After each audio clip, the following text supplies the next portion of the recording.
Herzlich willkommen hier in dieser großartigen Location im Axia zur Pressekonferenz von Alita Battle Angel. Wir starten direkt mit einem unfassbaren Produzenten, Mr. Überproducer, I would say. Please welcome John Landau.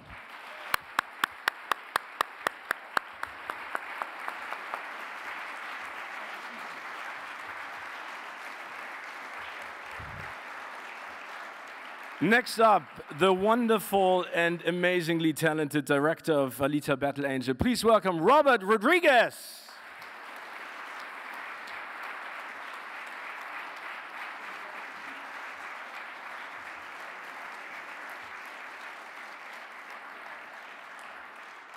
She portrays the title character. Please welcome Rosa Salazar as Alita.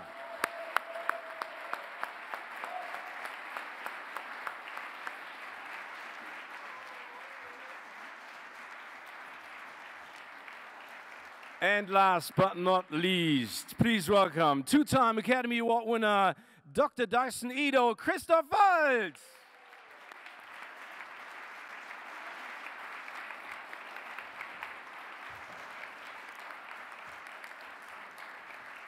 Welcome to the four of you. Welcome to Berlin. Thank you very much for stopping by in Berlin. I think this is an amazing, in my opinion, amazing story about female empowerment, because Alita never backs down and she basically takes every single challenge without exactly knowing why she does it. How would you describe her as a character and especially what she does? I would describe Alita as a hero. She's not born with extraordinary capabilities. This is something that she acquires along the way, and I think she does this by taking a journey inward, and it is on that journey of self-discovery. You look crazy. It's that journey which empowers her. The movie is set in a distant future. In what way do you see parallels between Alita's world and the problems and the themes and our world today? Do you see a lot of relations there? Soll ich wirklich Englisch sprechen? Also, Sie können gerne auf Deutsch. Mir wurde gesagt... Sprechen Sie Deutsch? Ja, Sie machen gerne auf Deutsch. Mir wurde gesagt, Sie sollen auf Englisch. Aber ich freue mich, wenn Sie Deutsch kennen. Soll ich die Frage nochmal auf Deutsch stellen? Die kennen alle meine Antworten auswendig. Achso, okay. Okay, he's going to do it in German because you know his answers. It's kind of silly. You know my answers. You know, I agree. German, I speak English. Sprechen Sie Deutsch? Also herzlich willkommen nochmal, Herr Waltz. Sie dürfen gerne auf Deutsch. Das ist natürlich eine Geschichte über uns heute, über unsere Welt. Dafür eignet sich Science Fiction so gut. Was wollen wir erzählen über die Zukunft? Wir wollen erzählen und wir wollen erfahren über das, was wir erleben in dieser Welt. Und da macht dieser Film überhaupt keine Ausnahme. The story has it that Guillermo del Toro basically handed the story of Alita to James Cameron. How did you convince Jim that you would be the perfect choice in bringing that whole story to life and on the big screen? Well, you know, I've known Jim as long. In fact, I met Jim through Guillermo del Toro as well back in 1994. So I'd known Jim a long time, and he and I were friends, and we tried to actually make a couple of movies together before. But this one in particular, I just happened to ask as a fan what was going to happen to Battle Angel, because he was getting so busy with the Avatar movies. And he said, I'll never get a chance to direct it, probably. I have this other work to do, but do you want to see what I came up with? And so I was really excited, just as a fan, to look at the script and the artwork he did. I didn't realize he had done that much work for it. I mean, the script was fantastic. He just never finished it, so it just needed some work. So to convince him, I went and free of charge said, let me go for the summer and try and get this down to take 60 pages out magically somehow, and show that, you know, I can make a movie out of this without sacrificing the quality and the characters in the story. So I just kind of did that and sent it back to him, and he loved it, John loved it, and they said, it was so fast. He said, I love it, let's do it. So that's kind of what convinced him, was just the fact that I finished the script that he had never had a chance to crack himself. And you've done a great job. Thank you very much. John, you know, the father of the whole story of Alita is basically Yukito Kishiro. He has drawn the manga, and is sort of like the idea giver. In what way has he been involved while you were doing the movie, and what did he say about the characters and the creation of the world that he sort of made up? You know, when we first learned of the rights and wanted to acquire them, Jim Cameron flew over and met with Kishiro-san. And he made a commitment to him that when we did the movie, we wouldn't do the Hollywoodized version of it. We would do the cinematic interpretation of his work. And throughout the years, we made him a part of the process. I went back and shared with him the artwork we were working on. I shared with him the script on different trips. I shared with him cut scenes as those were coming to fruition. And one of the two big thrills that I had relating to him on the show were, one, when he came to visit our set in Austin, Texas. He had never been outside of Japan before. And he came down to Austin, Texas, where we had built a 97,000 square foot set of Iron City. And we walked from the back of the set into Iron City, where the street motorball scene takes place. And Kishiro, who is a man of very few spoken words, many written words, he didn't say anything, but the smile on his face said everything. He had walked into a world that he couldn't imagine would be real one day. And then just this past weekend, I flew to Tokyo, and I screened the entire movie for him. And he rewarded me by saying that we lived up to our promise of living to the world that he had created, and that the movie was more emotional than he thought it would be, and that Motorball and the action sequences came to life on a scale that he could not have imagined. Is your film also a feminist statement? Yeah, I think number one, a timeless story is what attracts Jim Cameron to all the films that he does. It doesn't matter when you tell the story, and Kishiro created a timeless story with universal themes that are relatable. You know, as Rosa said, that we don't view Alita as a hero, a superhero. We view her as a hero, which makes her accessible. And I think we all saw it as a film that is about the empowerment of women, but not just women. It's anybody who, as she says in the movie, thinks of themselves as insignificant. And we've all felt that in our lives.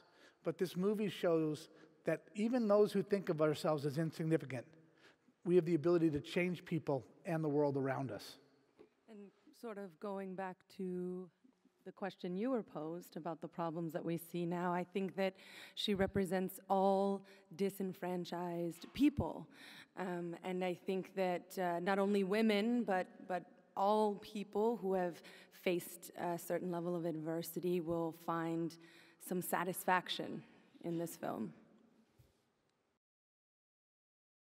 This was the first movie in a month that makes me cry, so thank you for that. Because Thank you. I'm glad I made you cry. And it has a soul. So how important and how difficult was it to bring this emotion to the screen? Because I know it was motion captured, and it was a very, very great making of the whole team to making a leader more human than a human itself. It was emotion capture. Yeah, emotion capture, that's right. Been trained very well. You know, I think when we started the process of making this movie, we know that movies are about the close-up. They're about the performance. And we didn't focus on technology. We focused on casting. Who were we going to find to play this character? And when people say to me, John, you've been involved with this for 20 years. Are you glad you waited because of the technology? And I say no. I'm glad we waited because we found Rosa Salazar, because that's what separates out. And when she saw the movie, she turned to me and said, that's me up there on the screen. I so much so that I did what every actress does, and I critiqued my performance. I said, oh my God, on that kissing bridge scene, I'm doing that annoying thing with my mouth, and he looked at me and he said, that's great, because you're critiquing your performance through the CGI body you're driving, so we kept our promise to you.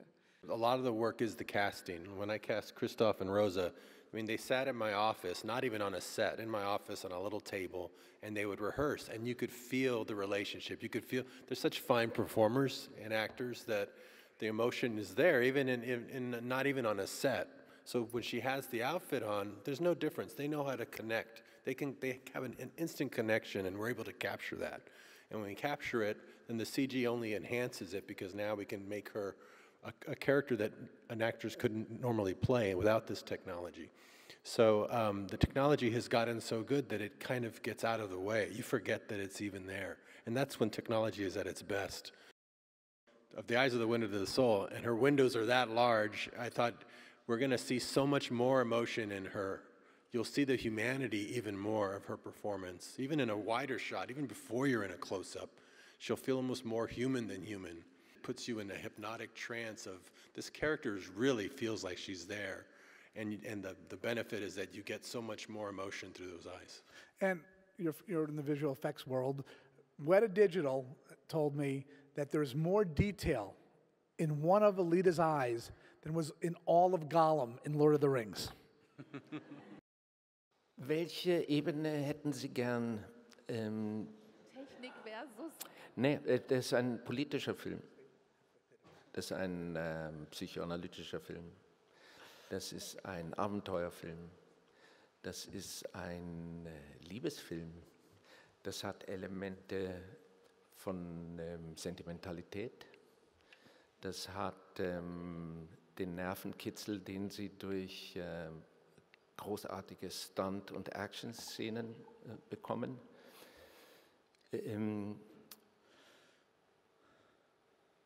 Welche sollen wir besprechen?